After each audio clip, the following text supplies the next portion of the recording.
darkness in the Western Kingdoms, the necromancer Zael journeys to Westmarch to restore the balance. Amid his quest, he crossed paths with Lady Celine Nisardo.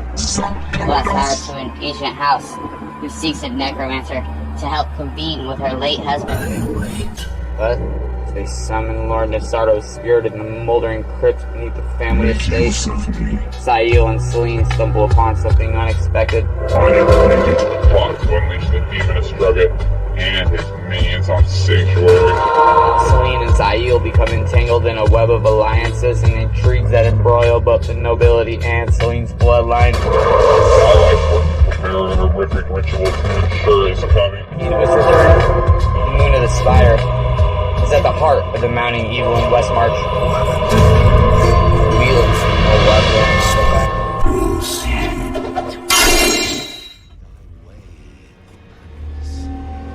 By the blood of the willing.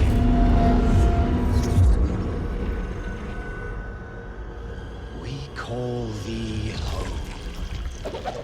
1. The thick gray clouds enshrouded much of the northern side of the mountains. A chill wind cut deep into the flesh of every man in the party, save the slim, cowled figure in the thin, black travel cloak guiding the party. At this level, there were even traces of snow, and especially frost. The frost was very prevalent, giving the forest of firs through which they stalked a death-like sheen. 2 paces behind their guide, Lord Aldrich Jitten drew his own thickly furred cloak tighter. From under the hood of the rich brown and white garment, the red-haired noble narrow eyes, one deep brown and the other ice blue, darted back and forth along the landscape, seeking. His square jaw clenched in impatience. How much farther, sorcerer? He muttered, his words accompanied by dense white clouds. Not much farther. Oh, my lord. The black-clad figure calmly replied. Unlike the noble and the 5 burly men-at-arms, he strode along the uneven path as if on a pleasant afternoon hike. His voice was surprisingly deep for so thin and studious-sounding a figure, even deeper than Lord Jitten's. He glanced back at the broad-shouldered aristocrat, a man built much like the fighters who served him, revealing glimpses of a head with short-cropped gray hair and an angular face with matching eyes so narrow they made Aldrich seem round.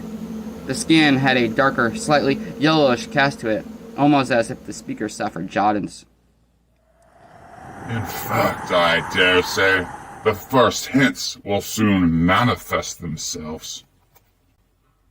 I sense nothing. Your skills are not as honed as mine are, my lord, but that shall be remedied soon enough, yes? Aldrich grunted. That's the point of all this, isn't it, sorcerer? The lead figure turned his gaze forward, leaving the noble only the back of his black hood at which to gaze. Yes, my lord.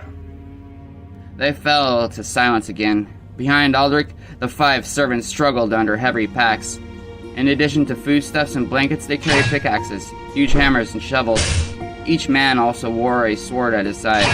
As desolate as the forest seemed, there were dangers, especially from night howlers. The huge beastmen were rare to find, not that most were so foolish as to go hunting for them, but when encountered had to be slain quickly. Night howlers thrived on meat, including human flesh.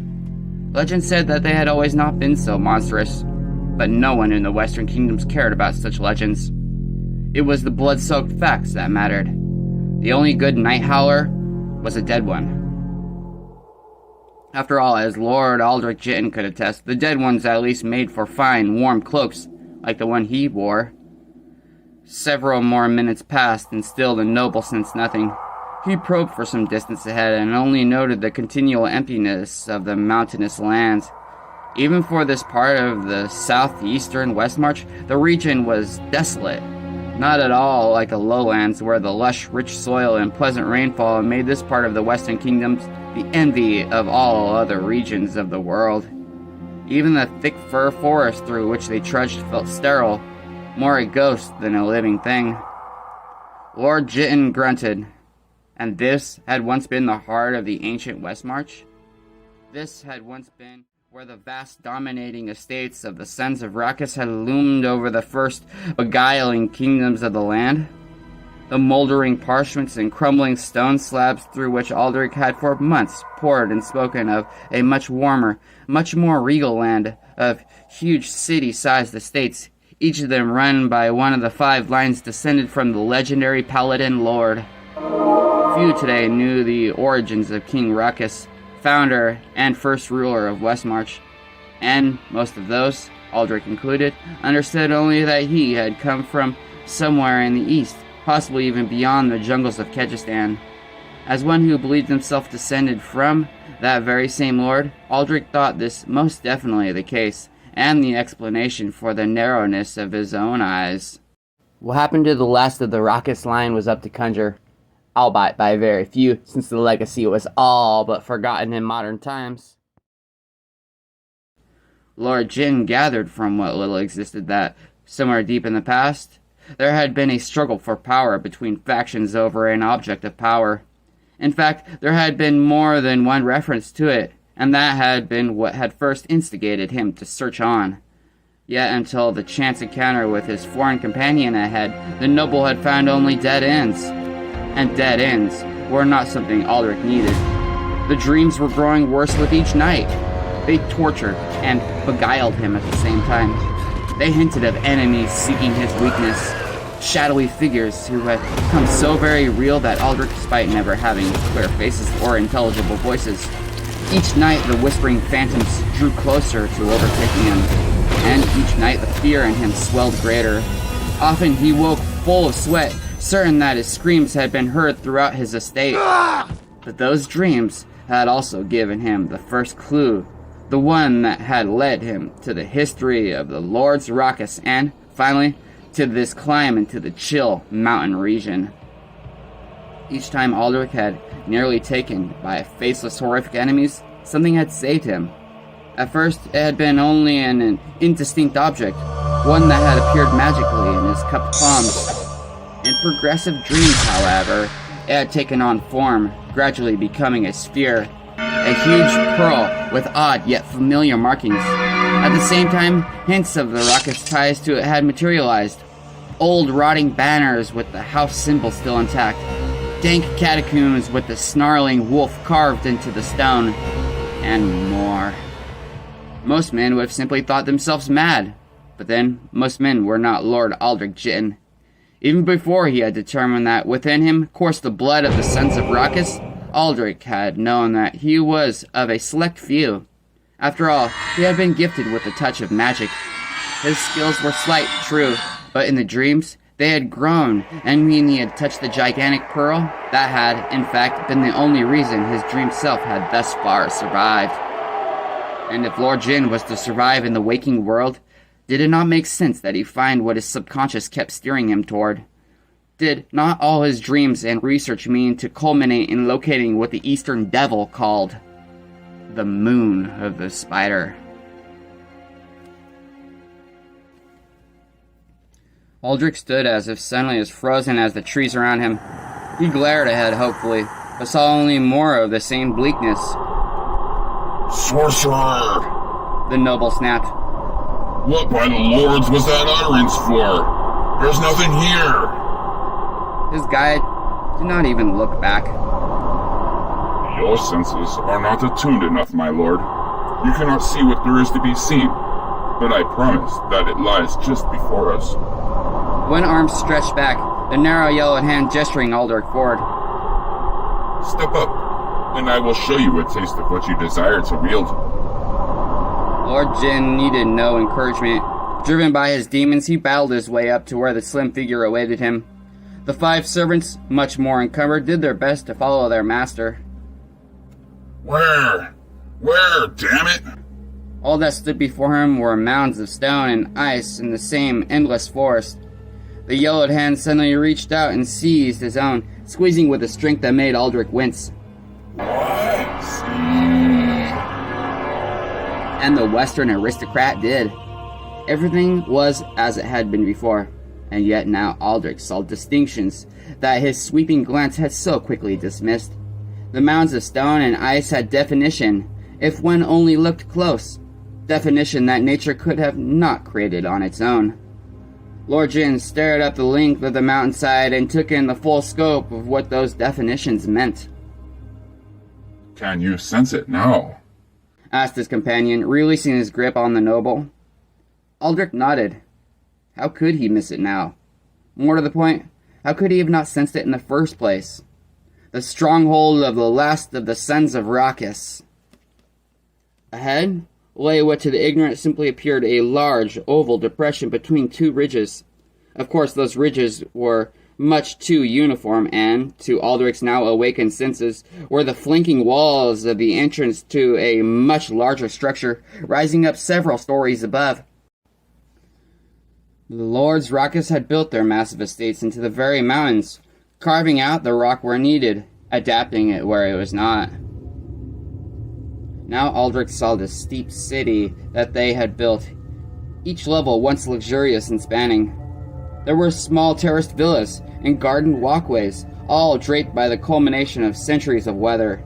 Higher up stood a tower from which the ruler himself would look down upon his realm. Aldrich squinted, noting that what had appeared to be an outcropping near the top was actually the thrusting arm of a great statue that might very well have been of Rakis himself. The noble grinned as he drank in the truth. Buried beneath the snow, ice, and stone was a structure to rival any of which he had seen or heard, especially in Westmarch. Behind him, the men-at-arms muttered excitingly among themselves. They no doubt thought of treasure. Aldrich paid them little mind. He already knew that anything of such base value had long been stripped away in the aftermath of the Lord's downfall. The riffraff would have to be satisfied with what he so generously paid them. But as for his own treasure quest, his eyes were drawn to the depression at the base of the sprawling ruins. Marching up to it, Lord Jin confronted the layers of earth and ice he was now certain kept him from his goal. He turned back to his servants, snapping, Well, drop that gear and come dig. They immediately set to work, rightfully fearful of their lord's wrath. As the clatter of picks and shovels echoed throughout the otherwise still region, Aldrich could not help feeling as if the clamor might somehow stir up the ancient rulers themselves. Curiously, he found himself more fascinated than uneasy. So little was known of them, and, as likely one of their last descendants, Aldrich felt their history was his. Had matters turned out differently, perhaps he would have now sat at that high tower, master of all Westmarch and beyond. Master of all. It occurred to the aristocrat then that perhaps it was even they who had reached out from the abyss of death to give him this key to his future. With it, all his enemies, known and otherwise, would be swept away before him. Then, a heavy-set, flaxen-haired servant wielding a pickaxe abruptly screamed. He and his weapon fell through a sudden collapse in the ice and rock, and a darkness like a hungering mouth swallowing him in an instant. The other workers leapt back rather than risk themselves in a vain attempt to save him. Lord Jin reached the hole just in time to hear the fatal thud. He ignored the mishap, instead eagerly peering down into the darkness. A light! I need a light! He ordered. No sooner had he demanded it than suddenly a pale bone-white glow appeared next to him. It emanated from an object in the hooded figure's hand. The voluminous sleeves of the cloak obscured it from Aldrich's view, but all that mattered to the noble was now he had the means by which to see what lay within the mouth. Cracked stone steps turned on a rightward spiral for 2 floors. The hapless worker's broken body lay to the side of the bottom step, his pickaxe just to the edge of the illumination. Shall we descend, my lord? Asked the shredded spellcaster. Lord Jin answered by immediately doing so. The figure next to him chuckled, then followed after. The peculiar illumination wielded by Aldrich's guide cast an eerie presence over the stone chamber as the party descended. In it, savage lupine creatures seemed to leap out from the very walls themselves. More stone gargoyles following the wolf motive of the ancient lords. The heads of each were 3 times as large as that of a man, and the huge toothy jaws stood open, as if ready to seize any who dared step near. The sleek head stretched back to powerful shoulders, even a pair of wicked paws thrust out beneath each head. The detail was so remarkable that Lord Jitten could make out the individual hairs on the heads. A sudden urge came to touch one, to see how it felt, but as he took a step closer to the nearest, a sense of foreboding filled him. With a frown, the noble immediately stepped away. His hooded companion moved on ahead, illuminating more of the long chamber. An intake of breath, the first break in the spellcaster's ever calm demeanor, immediately caught Aldrich's complete attention. Yes. What is? He got no further. 4 words escaped him then. A sarcophagus. It was tall and rounded, at least the height of a man, and 3 times that from front to back. It had been built from a substance Aldrich did not recognize. Not stone, for none that he had ever seen, not even the whitest marble, could compare with its sleek, gleaming finish. In fact, as the two drew closer, it shimmered in the pale light, almost as if alive. Pearl. That was what it reminded Aldrich of. Iridescent pearl. It was as if the thing before him had been created from a single, gigantic pearl. No matter where he looked, he could see no construction seam. There was something more curious, though. Aldrich Jitten studied the curvature, the curious markings that, the longer he stared at them, seemed to radiate with light of their own. This is not the Sons of Raucus. He should not be here. The other shook his hooded head. No, my lord. It is not of the Wolf Lords. Did you expect it to be? This is Vajari work, you see. And yes, it should be exactly here. The noble waited for further explanation, but none was forthcoming. Unable to contain himself any longer, Aldrich inspected the sarcophagus more closely. As he did, he spied another marking higher up, one at the edge of the light. Sorcerer! His guide shifted, the light now sweeping across the symbol that Aldrich wanted to see. One of the servants gasped at the sight revealed. Stumbling back in surprise, he hesitated directly in front of the great wolf heads. With an ear-splitting roar, the head stretched forth, its mouth opening wide. The jaws enveloped the spider's head, clamped tight. It bit down. The headless body tumbled to the floor. Immediately, the stone wolf receded to its previous position, then stilled.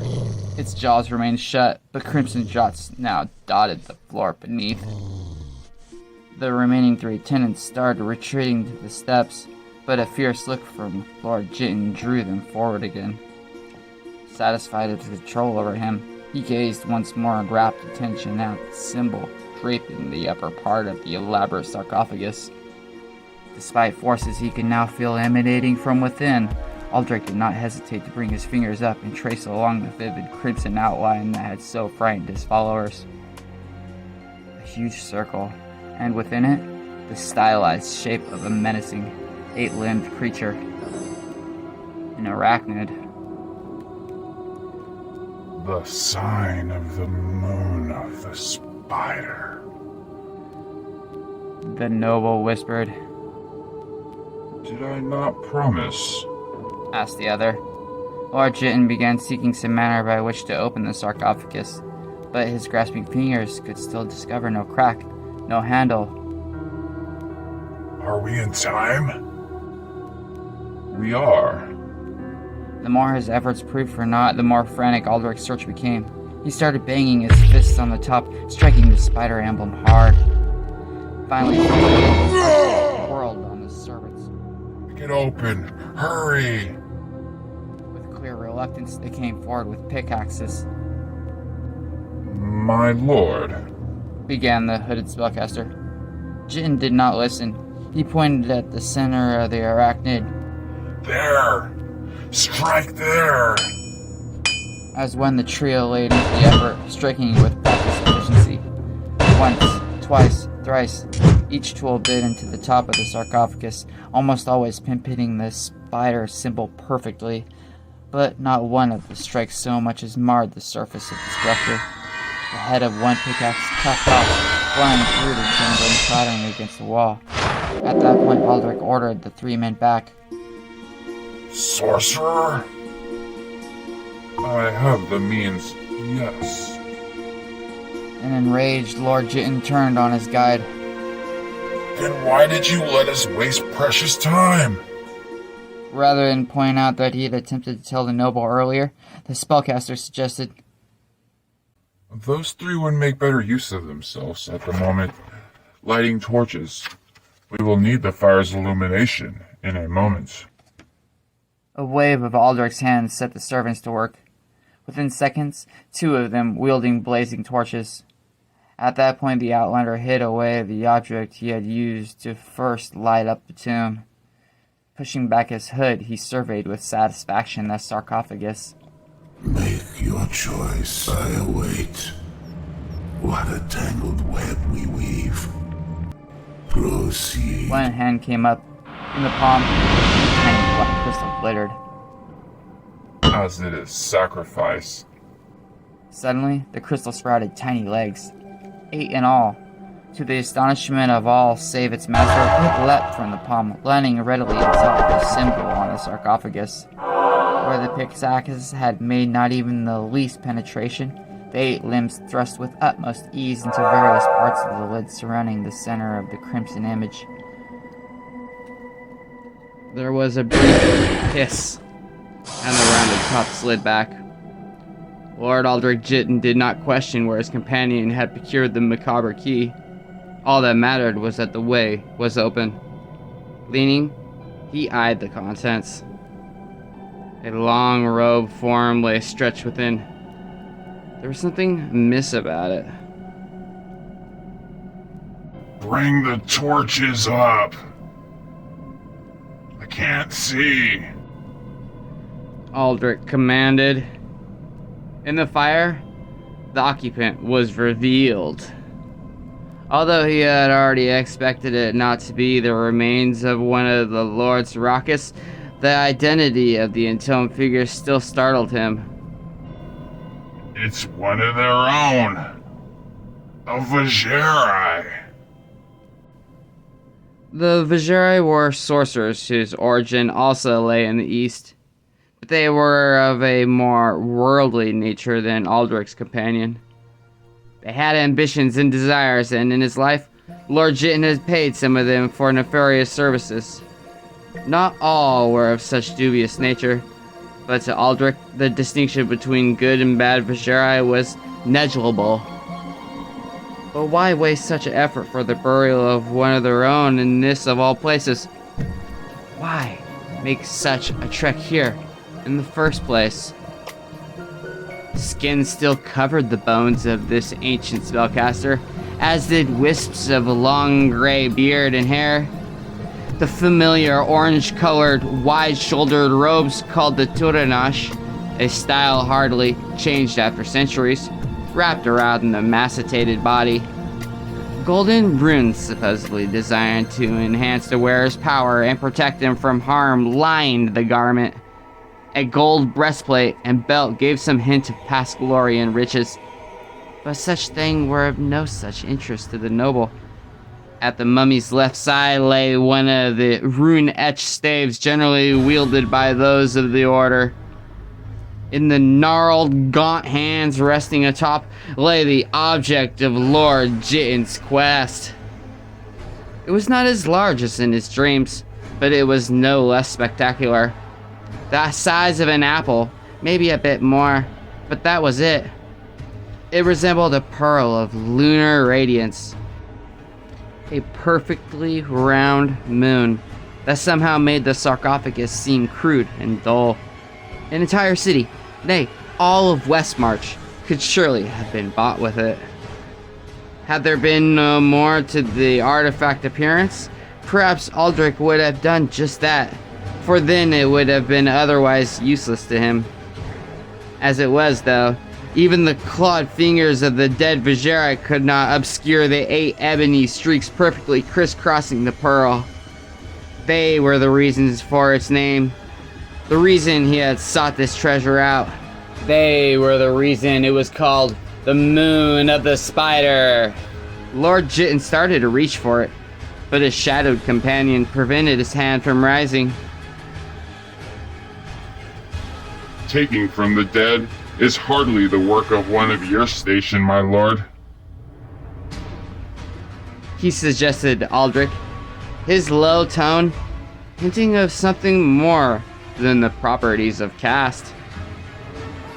Brow arched, Aldrich snapped his fingers at the nearest manservant. Rolf, retrieve that for me. Rolf grimaced, then bowed his head. Handing his torch to one of the others, he strode up to the sarcophagus. With a grunt, he reached 2 beefy hands toward his master's prize. His fingers grazed those of the cloaked cadaver. Rolf howled. A fiery aura spread forth from the Vajera's corpse to manservant, and then back again. The transformation took place in less than a blink of an eye. The very life essence was sucked from Rolf, as Lord Jitten might have sucked the juice from a piece of orange. The manservant's skin shriveled and his eyes sank into their sockets. His burly form melted into a wrinkled skeleton. He tried to the very end to pull free, but could not. As his dry corpse collapsed in a grisly heap upon the floor, the mummified Vajera sat up. His skin was still dry and cracked, but there was some flesh beneath it now. The ghoulish visage shifted, yellow teeth suddenly barred and the lids opening to reveal not eyes, but a sickly yellow pus. A gurgle, a sound, arose from the empty throat, and in that same moment, Aldrich sensed powerful magical forces arising. Something surrounded by a pale glow flew from the direction of the noble spellcaster. Aldrich expected it to strike where the ghoul's heart had once been, but instead, it curved upward at the last, burying itself in the decayed figure's forehead. The cadaverous ghoul uttered a harsh gasp and crumpled back into the sarcophagus, his body turning to ash at the same time. The gray-haired man beside Aldrich quietly and calmly walked up to the dust-laden remains and easily pulled free what he had tossed at the ghoul. A dagger, but one that Lord Jitten knew that had not been carved from metal. It was white, but the white of ivory or bone. Even with the torches near, its pale illumination was still noticeable. The path to your desires is now open, my lord. Its wielder remarked, unwilling to wait any longer. Aldrich Jitten dared seize the Moon of the Spider from what fragments remained of the Vajera's fingers. No terrible spell seized him. No ghoul leapt up to suck his soul away.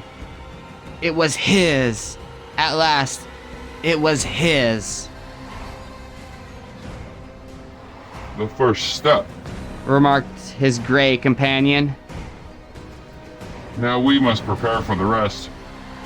You do recall that, do you not, my lord? I recall very well, Caribitis. Aldrich murmured, using the other's name for the first time in days. He stroked the artifact as if it were a lever, tracing it as he had the sarcophagus, the lines from which it drew its name.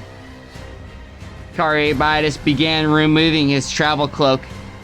In the same calm, studious tone he ever used, he said, Then, we must begin now. Time is of the essence. And as his cloak slipped to the floor, Caribitis' own garments were better revealed. Utter black, save for a curious trio of bands across the upper chest and another that stretched down the midsection. One shoulder, also bore a jutting protective cover, which on close inspection an onlooker would have realized was the skull of a horned and fanged creature that could have never walked the mortal plane in life. It and the bands were all the same in color, bone white. Much of what the gray-eyed spellcaster wore resembled armor of a reptilian look with ridges and scales. Despite that, when Carybitis moved, his garments flowed as if silk, and he made no sound whatsoever. His leather boots rose above the knee and melded perfectly with the rest of his armor. And, at his waist, he carried the dagger which had so readily slain the undead Vajeri. It still glowed, pulsating, as if with a life of its own. The blade had a serpentine shape, coiling back and forth before ending in a pin-sharp point. Upon its hilt was the one symbol to mark Carybitis' identity with any certainty. An almost invisible image seared into the handle. It was the tiny icon of a serpentine creature over whom hung a pair of weighing scales. Though some might have readily recognized the beast as a dragon, only the rare outsider would know why the scales were set so. The dragon was known as Tragao, he who is the fulcrum of the balance. Tragao was as near to a god as Carybitis had, as any of his kind had. Tragao who watched over the followers of Rathma, the necromancers.